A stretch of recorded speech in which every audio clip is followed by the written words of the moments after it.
Good morning, everyone. I'm Katie Luvis with the Chamber and the Summer Careers Academy Steering Committee, and it's my pleasure on behalf of the Home Builders Association of Durham, Orange, and Chatham Counties Foundation and the entire Summer Careers Academy Steering Committee to welcome you this morning to our employer information session. We are so excited to launch the second cohort for the Summer Careers Academy Building Our Future program, and we are in the active recruiting phase. We are seeking 15 awesome employers who want to improve their talent pipeline and take on a pre-apprentice or two this summer with us in the skilled trades. We've got an hour dedicated to this session, and we may end a little early if we don't have that many questions. But as far as the flow for today, as you can see on the screen, we're going to take the first 5 minutes to just get oriented to this agenda and get everyone settled in. And then Holly Fricaro, who's the CEO of the Home Builders and the Executive Director of the Home Builders Foundation for this region, is going to give you an overview of the Summer Careers Academy and the Building Our Future Registered Youth Apprenticeship program. And then afterwards, I am going to take about 10 minutes to explain to you the roles and responsibilities of our employers. Some of you are back again who are a part of our original cohort. If you were in the original cohort last summer and had one of our youth pre-apprentices, will you please raise your hand so we can see you? Now we had Alan and we had Faye. So please raise your hand if you had a youth apprentice through our program last year. It's great to have you back on today's call. After we go through the roles and responsibilities of the employers this year, we'll open it up to you all to have a group discussion, Q&A, make sure you've got what you need in hopes that we are going to make it as easy as possible for you to be able to engage with us and access new talent. We'll wrap it up by 9:30 and you can get on your way. So if you haven't yet, drop in the chat on a scale of 1 to 10, with 10 being the toughest. Describe your current talent recruitment challenge. Where are you in your organization? How tough is it for you to get the talent you need to be successful?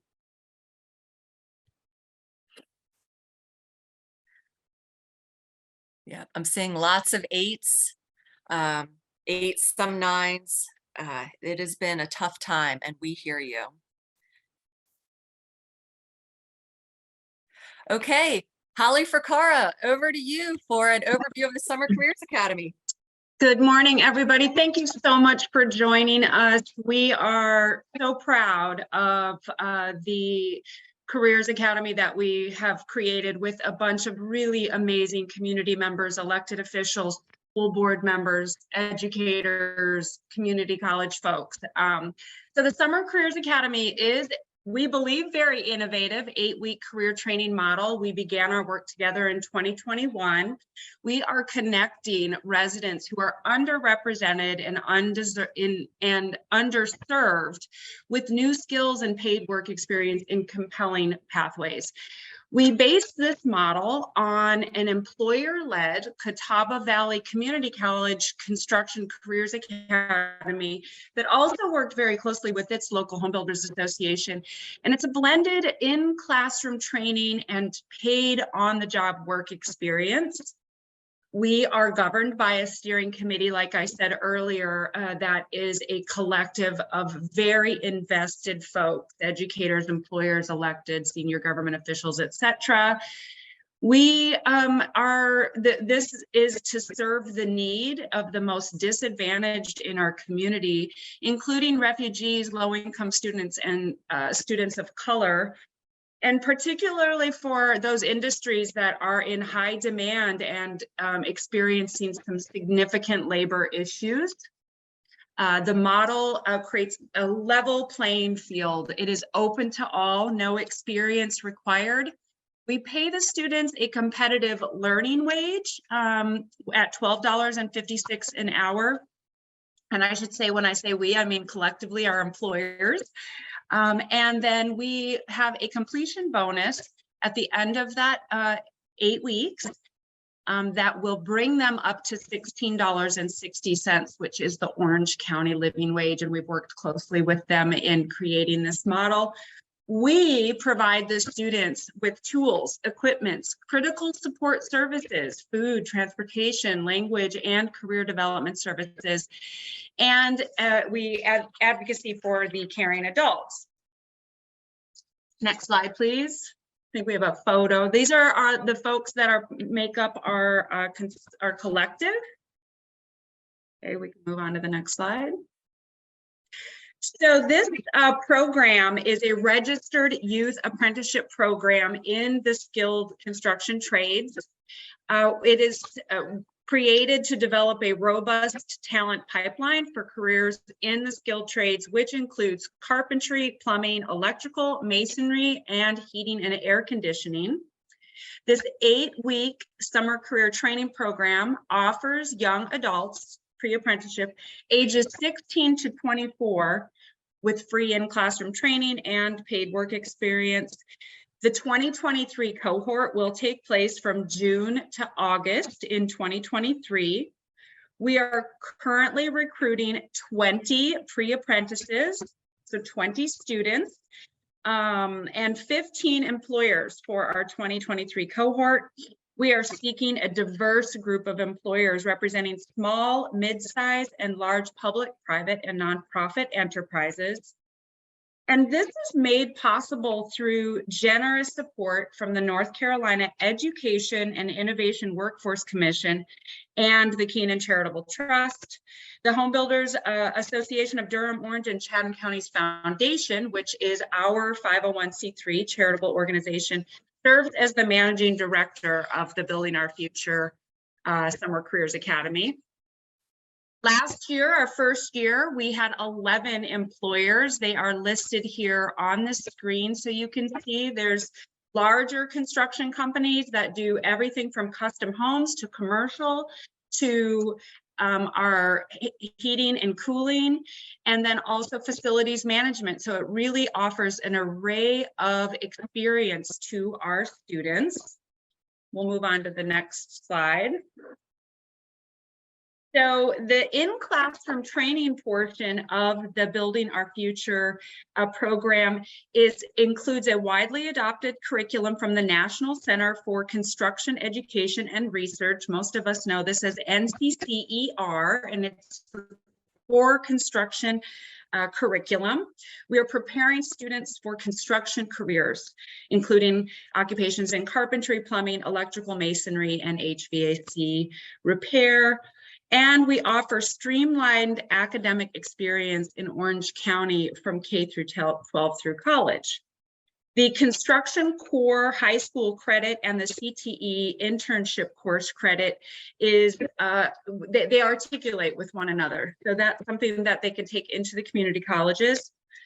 They will receive the NCCER certificate. We also make sure that they have OSHA 10 and first aid CPR before they hit the job site. We call that their license to get on the site. So that will be the first week of their programming before they come to you, our employers. And then anyone that completes, that is a senior, so has finished their high school programming, they're eligible for college scholarships through the HBA, and then also prior learning credit towards the college level apprenticeship programs. That's what we're going to do for them within the school. We have an excellent educator, a relatively new carpentry instructor who you'll see some of his pictures if you haven't seen already. His name is Mr. Pipkin, and he is excellent, and the students just adore him. So that's what we're going to be doing in the classroom. And then what we're looking to you all to bring is that work experience. So we're going to ask that you sign up to pay these students a living wage of $12.56 an hour, and then to for those that complete, to bridge that gap to that full living wage, pay that bonus out. Hours are determined by you all. We will tell you what days we're going to be in the classroom. But if one organization has individuals starting at 7:30 and the other company has them starting at 8:30, that's not something that we're going to dictate. That they are your employees. The cohort is made up of, as I said already, small, mid-sized, large companies from everything from public, private, nonprofit job sectors. And the deliverables are that the pre-apprenticeships must complete all assignments, including the apprenticeship agreement form, career development plan, resume, weekly journal, timesheet, reflection paper, a presentation at the end of the program to you all, which is one of the most touching parts of last year. Was the students did presentations to their employers, and some of them brought their parents, and our steering committee was there, and it was just wonderful. The contribution these employers made to these employees was fantastic, and vice versa. Our employers raved about these students. We've got some results that we can share with you, but I'm going to just stop for a second and show you the picture of, there's Mr. Pipkin in the red down on the on my right. And this is our cohort. 100% of the students that started our program finished. We were really, really proud of this program. 80%, 12 of the 15 earned the NC Registered Youth Apprenticeship Certificate. By the end of the program, 87% of the pre-apprentices reported that they are interested in the skilled trades as a career. 6 strongly interested and 7 interested. 5 of the 15 graduates received job offers from their employers and 4 accepted. The other graduates are continuing their studies in high school or college. We are just so proud of this program and really grateful that you've taken an hour out of your time to join us today. I think that's it for me, Katie. Great job, Holly.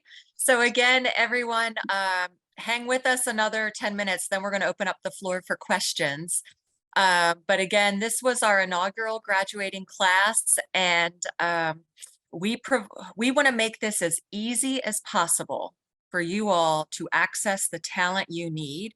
And by being a part of this program, you are intentionally developing together your talent pipeline. So we'll help you access students like this class here. We'll provide the free training in the classroom so they're learning the skills they need, but they're coming to you, and a lot of them have never considered a career in the trades. So it is up to you to not only give them some additional training, but to inspire them that this is a compelling pathway. So together, we are going to try and widen the talent pool. So let's talk about some of your responsibilities and roles as an employer in the cohort if you choose to proceed, which we hope you do. First, I want to give you a glimpse of how the schedule works. For those employers who were with us last summer, this is a little bit different. We have the construction lab where our students do their in-classroom learning. The availability of that lab has shifted for this summer from what we understand.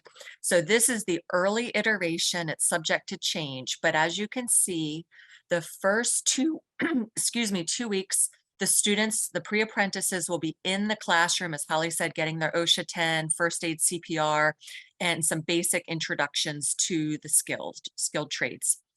The third week is when they begin their staggered schedule, where they have 2 days in the classroom, 3 days on the job sites with you.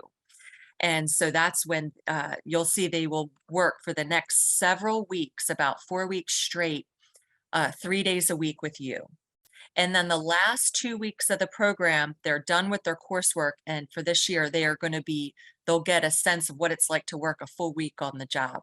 And so they'll be with you. So again, this is the proposed schedule so you can get a sense of the cadence and how this works. Again, it's subject to change.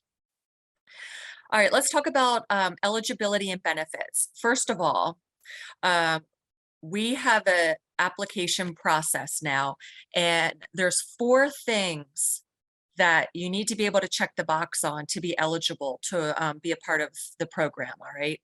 So first of all, you need to have jobs in the skilled trades, especially carpentry, plumbing, electrical, HVAC, and masonry. We're particularly looking for those, but we're open to all employers in the skilled trades. And ideally, you would have jobs available in Orange County. Let me explain to you this wrinkle, because I know we've got Durham City on the line here. Durham, you're still eligible. However, we are, because of transportation limitations, not all of our students have reliable transportation. It could be tricky for them to access job sites in Durham. So we are prioritizing employers with job sites in Orange County. However, if you have a job site in Durham, please still, or in a surrounding region, please still go through the application process, and we will do our best to match you with a student. We just might have to match you up with a student who does have reliable transportation, or work with you for a pickup point. And we are willing to make this as easy as possible. Second, for eligibility, you have to understand that the student is it's a pre-apprenticeship, and so they are learning as they work with you, and they have a staggered part-time schedule over the 8 weeks of training. Third is that we need you to be willing to assign the pre-apprentice a supervisor who is well-equipped to provide mentoring and training. These are folks who have some learning to do about your field, and they need a supervisor who's going to really help them and inspire them. And then lastly, if you're going to if you want to be with us, we need you to be willing to go through the 3-step registration process. And that starts with the employer interest form, which is now open. And I'll give you more details on that in a moment. But if you do this with us, you've got some benefits. You, of course, are going to enjoy access to this non-traditional talent pool. You're going to be able to grow your workforce through a low risk, high reward program. Our hope is that these students, the pre-apprentices who work with you, will love working with you, and they're going to want to join you full time, and that you are going to be so pleased with them, you're going to make them a job offer, and they'll be with you for a career. And so that is our intent. And so we hope employers who come into our program that you all want to hire them full time when they conclude this pre-apprenticeship. Okay. And then, of course, also, we want to increase interest overall in the skilled trades. This is a dynamic career pathway with some great salaried occupations. And we think this is a really good fit, especially for some young people who traditionally have some challenges or barriers. So we want to give them a fast track access to this career pathway. Moving right along. Roles and responsibilities. So think of your engagement with us in 2 phases. The first phase being the enrollment phase, and then the second phase being the programming phase. For the enrollment, that's now through June, we want to work with you to help you get the employer interest form completed. That's thing 1. And the deadline for that is mid-February, February 17th. So if you like what you're hearing today, the next step is to complete the interest form. And then for those who complete the interest form and want to proceed, you will engage with us in a matching process so that we can pair you up with a student who can be a good fit with you and have a tremendous learning experience.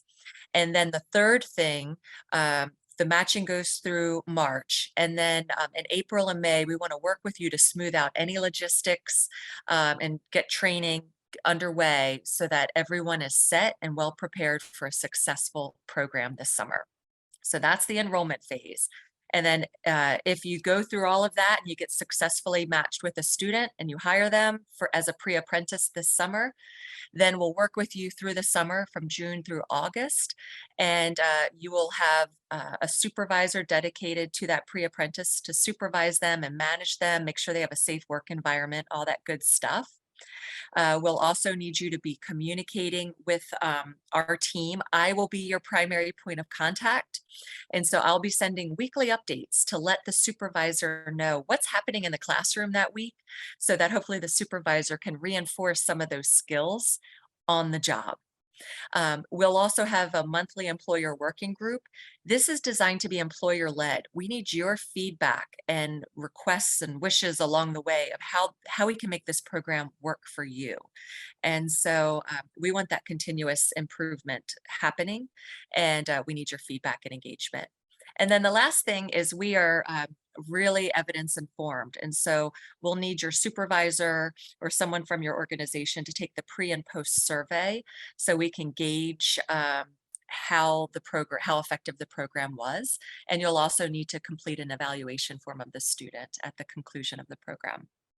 So those are the roles and responsibilities. So again, the bottom line is if you want to proceed with possibly working with us this summer as an employer in the Summer Careers Academy cohort, then we need you, the first step is to complete the employer interest form. This is going to take you about 15 minutes. There are several questions. Don't let that stop you. This is a first mandatory step, and it's accessible on our website at summercareersacademy.com, or you can go directly to this bit.ly URL. Or if you're all tech savvy with QR codes, it's right there. I am going to follow up today's information session with a direct link for you to make it super easy to access this interest form. And again, I'll be your point of contact going forward. If you have any questions, I'm happy to do one-on-one calls. But with that, it is now time to open the floor to see if you have any questions or comments. So I'm going to stop sharing my screen. And the floor is open. Katie, I'm just going to address a question that was in the chat. How does the bonus happen based on their work? So we'll walk you all through this, but $16.60 is the living wage, $12.56 is the learning wage. So the delta is $4.04. We have them working 21 days in the field. Now, if Katie's at Brown Brothers and I'm at BuildSense, that may be a little bit different, but what we did last year is we just figured 21 days, 8 hours, we multiplied that out. We then multiplied how many hours that was by $4.04. And we just had everyone pay the same dollar amount for that bonus. So it may be a little bit more for one person who may have taken a day off, or their business was closed on a day and so they didn't work, and it may be a little bit less for someone who may have worked more. But we really try to make it standardized. The students, I don't know if they're going to be told this, but they were not told last year. So it was quite a joyful event for them to get that bonus. And we provided the bonus at the graduation. So and before we go to Tom, I want to punctuate this. So on the salary, employers, if you cannot afford to pay the student a learning wage or a living wage, please do not let that stop you from applying. Please go ahead and complete the interest form. We are going to prioritize employers who can at least pay the base salary of the learning wage, which is 12 and change an hour. Okay. So that's our hope, that most employers will be able to do it at least that. If you can also afford to pay the bonus, which would take the compensation package for the student by the end up to the living wage level of it's now 16 and change. We certainly would love that, because we're a charitable enterprise. And so if you can cover that, that would help us. But we do have some funds where if you can just pay the learning wage but can't pay the bonus living wage, we can try and work with you and cut the checks ourselves. So in the interest form, when you complete it, you'll have the opportunity to indicate at what level your organization is, whether you can afford anything at all, the learning wage and or the living wage, and then we'll work with you on that. Are there any questions on this thread of compensation before we move to another question? Okay, Tom, I see your hand up. Is it on compensation? Please open your mic. Yeah, I just want to be clear, because we're budget based, and so so we have to have the money up front. The whole 1660 is what you're saying. So I just want to make sure, because we'll have to ask for this money or find the money from someplace. Okay. Is what you're saying. Mm-hmm. We don't get any reimbursement or anything. Is that correct? That is correct. Okay. Now, if we want to be really adaptable so that we can have a diverse set of employers. And so I may be speaking out of tune here, Holly, so I want you to correct me if I'm wrong. Our preference is that employers can be able to add the pre-apprentice to their own payrolls and take care of payment directly. If that's going to be a barrier for you, please don't let that stop you. Please proceed with the interest form and let's figure this out. I would think a plan B is maybe the home builders could pay the salary up front and then submit an invoice to your organization for reimbursement. That's not our ideal route, so we'd like to avoid it, but it may. No, it's just, we have a lot of paid internship. We have paid internships, with the town, but we normally put that request in at budget time so we can have the money ahead of time. And this is kind of like out of budget season, or we going into our budget. So like we can ask for this money now for next year. If we know how many students we're getting. And also we do background checks and drug screens if we treat them as an intern. And so we need to make sure we have funding for all of that as well. So that's the kind of thing that, and we have to be prepared for that kind of stuff. Okay. Because we're a safe place. And so anybody come on our property that potentially could go in a person's home or have a contact with children or whatever, we have to do a background and drug screen. And then I need to also check with our risk manager because if that person get hurt, who's responsible, you or us? So that's another thing we have to we have to consider as a town entity. Faith, do you see anything different since they will be working in your department? No, sir. I think the process would be very similar to our other interns and program support people. So that's why I wanted you here to make sure that we covered all of those bases up front.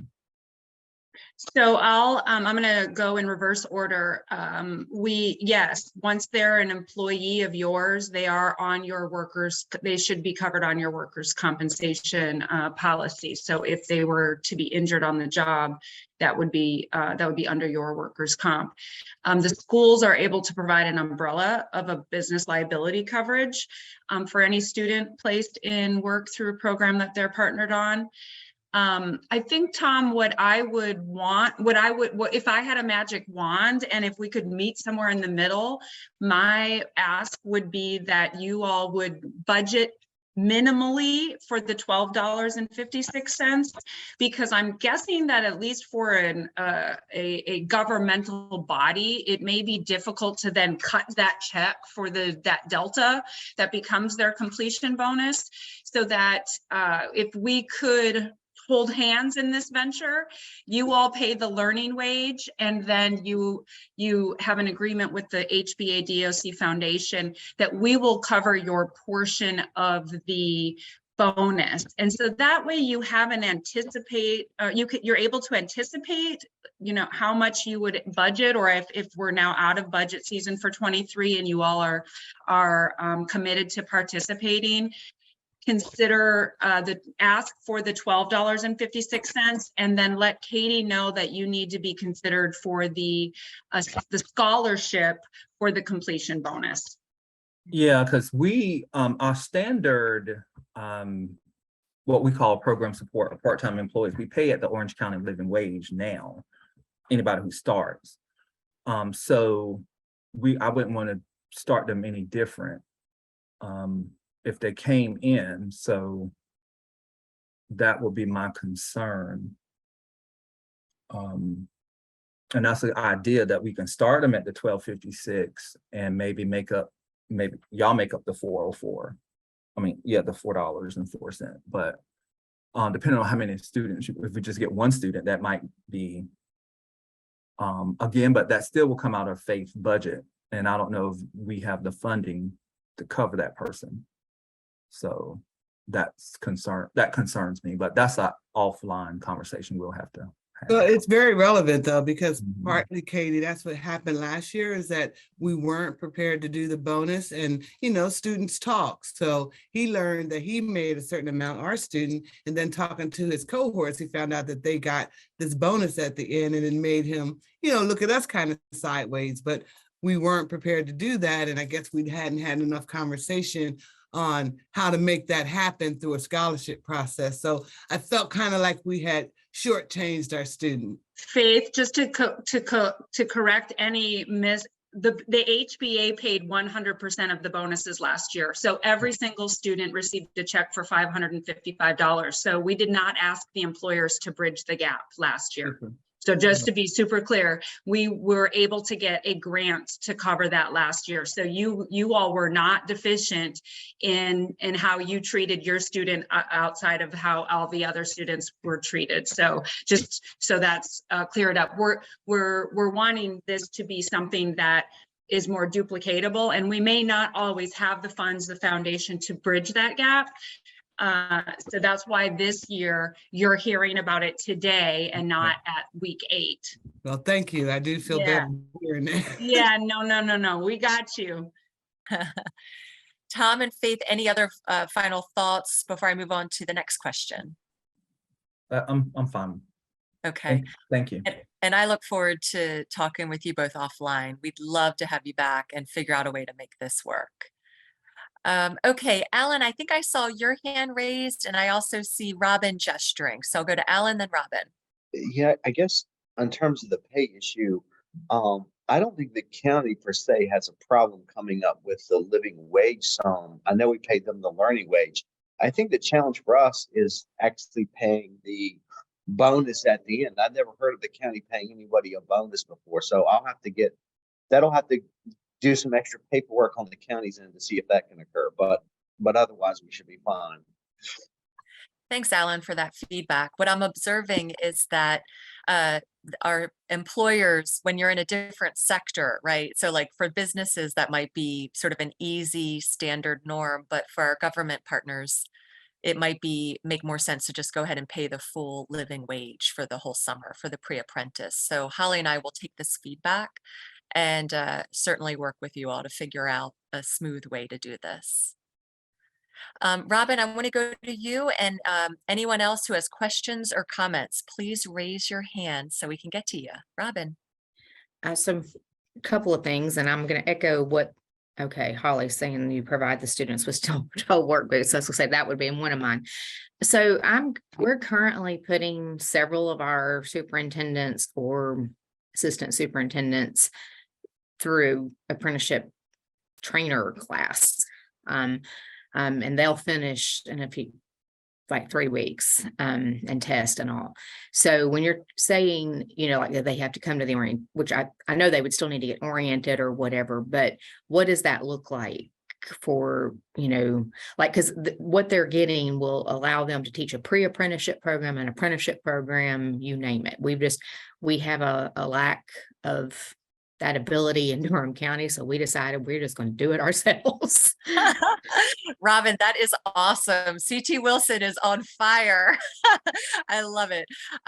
So I would say, based on what I've observed, you all are a little ahead of some of the other employers as far as thinking about really equipping supervisors to train and mentor apprentices and pre-apprentices. And so that would be a real value add. And I think having you all a part of the cohort this year will help us as an entity really learn what we can do in the future with supervisors to really equip them well.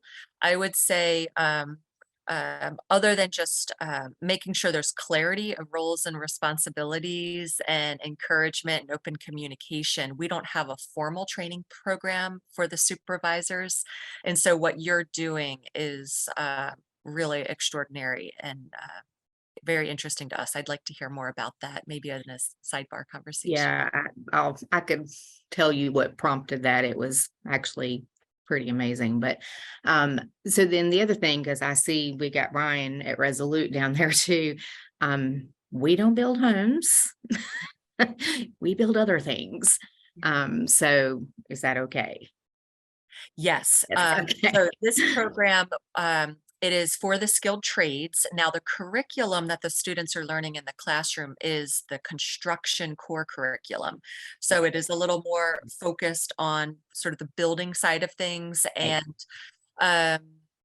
with a focus on 5 particular occupations. And it's very introductory, but it's electrical, masonry, plumbing, carpentry, and HVAC. However, your company would certainly be eligible, and we would want to get more details of what the duties are that the pre-apprentice would do with you all. And so that way we can really try and pair a student who would want to have a long career with your company and see if we can make an early match. Okay, and one last question. In one of the pictures, I saw the nice little belt and some of the tools. Do they get that before they come to us?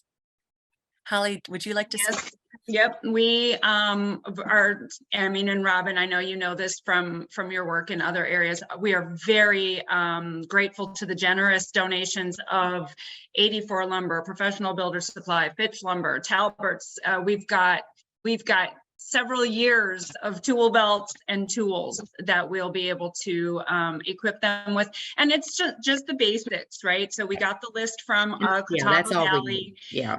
But they're going to come with, they're going to come with safety glasses, work gloves, a hammer, a screwdriver set, a tape measure, a square. And as I had answered in the chat, we will provide them with work boots. You saw in the pictures, it's really up to the employer. Some of the students were allowed to wear shorts and t-shirts on the job sites. It's just T-shirts, yes, but yeah, we'll provide those. yeah, and I want to just be super clear. You are the employer. If there is an issue, that's kind of to the point that Katie was making, that we really want to make sure the individual that's supervising the student understands that they are your employee. If they are underperforming, we certainly will welcome you that information, but treat them like an employee. We are soft skilling them. We are teaching them that this is a job. So they do not have the protection of the Summer Careers Academy to stay in a job if they are not performing. So we really ask that you all have a supervisor that understands that this is a student that's going to need some mentoring, but they are eager to work. So put them to work and let them know if they're falling short on something.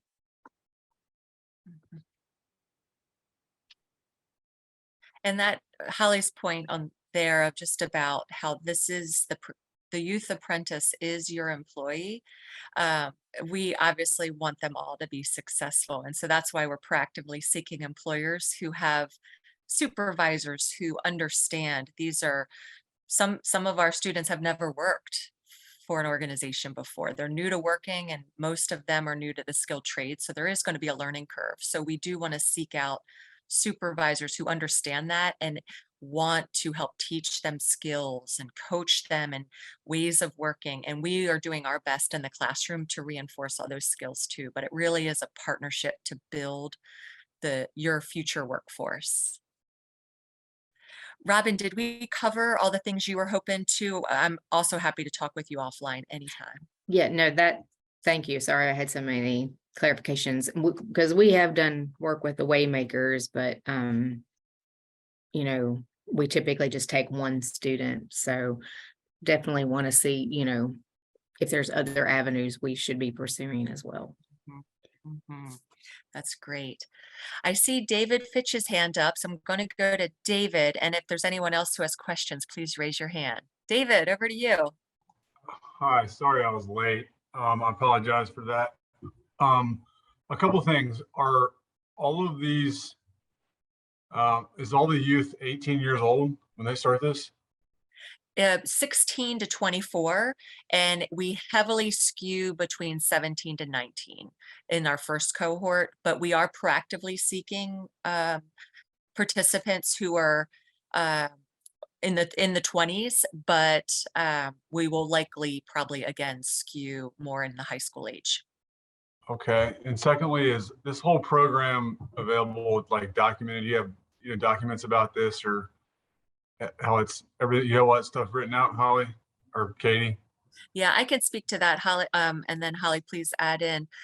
We are following federal guidelines on proof of identification and proof of ability to work in the United States. And so part of the students' application process this year is to provide that documentation.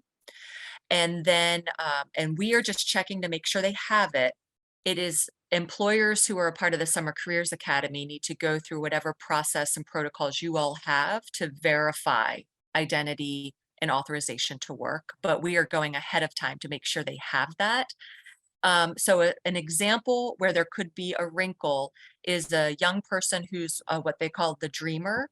If the dreamer has the DACA documentation, which would be, I think it's called an EA, there's one single document that proves identity and authorization to work, and that needs to be renewed every, I believe, 2 years.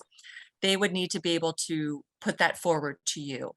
In your application process, David, we have a question about documentation. So we give you a chance to let us know if there's any issues that you might have or particulars that we might not be thinking of as far as what documentation you might need, in addition to proof of identity and authorization to work.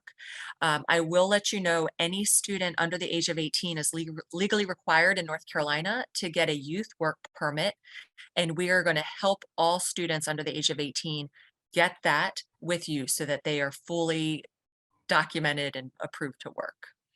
Does that answer your question? And, Yeah, and for the most part, beyond that, working on massive heavy machinery is just sometimes tricky in terms of insurance reasons for children or for youth under 18. So I just want to double check that ahead of time to make sure that's something we can offer. yeah, and David, if you know something that we should make sure that we add to our collective information, please let us know. The other thing that I wanted to say is if you're like me, you know, you're watching this presentation, but you want to see this paperwork in front of you. Katie is an amazing administrator. We all are her foot soldiers. So whatever you need, this is being recorded. So we're happy to share this with you so you can go back through it. She's got a really comprehensive Q&A at the back end of this presentation, so we can get that to you. And, you know, so she's got anything that you or anyone on your team may want to see to get fully signed on to this. Katie has that for you, and so she can provide that so that you all really have a firm meeting of the minds within your organization of what this looks like and what's going to, you know, the benefits that you'll receive and what we need from you as a commitment as an employer. Thanks, Holly. Yeah, that'd be great if you could share that. Thank you. David, I want to add one more thing for you. When you complete the employer interest form, there's going to be an opportunity to clarify the duties of the job. And so if your insurance provider, you know, has stipulations where because of some levels of risk or danger that anyone under the age of 18 is not eligible to perform certain duties, you have in the interest form the opportunity to clarify for us if you just simply have to have a pre-apprentice over the age of 18, you have the opportunity to just tell us that and set that as a ground rule, and we'll do our best to match you with someone who meets your qualifications. We can't promise we're going to have enough students to be able to give everyone someone over 18. So we just may not be able to work together this summer, but our hope is we will. And you'll have another option in the employer interest form to caveat and say, if we are assigned you know, if we get matched with a pre-apprentice who's under the age of 18, it's just the duties are going to have to change. It's just going to be a different sort of job that they would do than someone over 18. And we can talk through that as well. So we can have, we want to be as adaptable as possible and make sure you're getting the type of talent you're looking for. Great. Thank you. My pleasure. Okay, everybody, what else? I'm not seeing any hands raised. Questions, comments, concerns, or advice for us. So this is only our second lap at this. We're learning as we go. Like as we talk, I'm realizing there might be another question I want to add to the interest form. So what advice do you have for us, or what are your needs, things you're circling on where we can be helpful?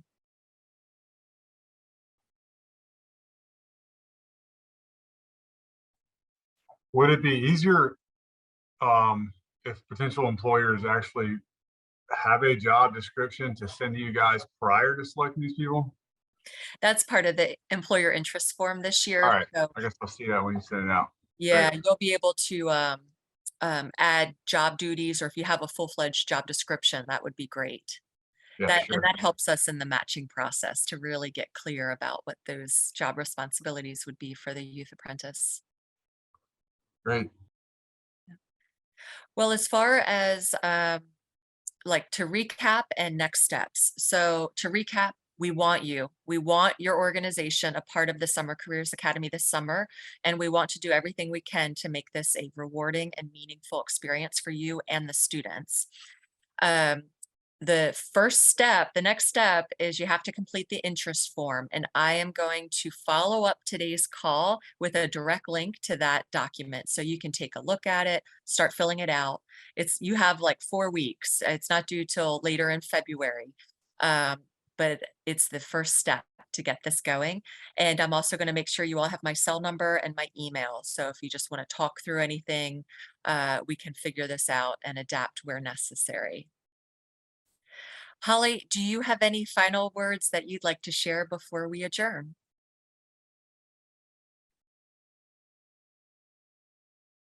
Okay, well, with that, Sorry, I couldn't find my unmute. I was going through the chat and it was taking up my whole page. No, again, as Katie said, we really, we're here to make this a process that's mutually beneficial for all. And we can assure you that the 15 employers, or the 12 employers that we had last year, were really happy with the program and very, quite pleasantly surprised. They thought they were doing a favor to the industry and found out that what they did was really a favor to their organization and really made a difference in that students' lives. Katie is going to be a fantastic resource to you all, so please make sure that you take down her information, and just anytime fire a question over by email. We will get back to you, and thank you for your willingness to join us today and to consider participating in the Summer Careers Academy. with that, we are adjourned. Thanks, everybody.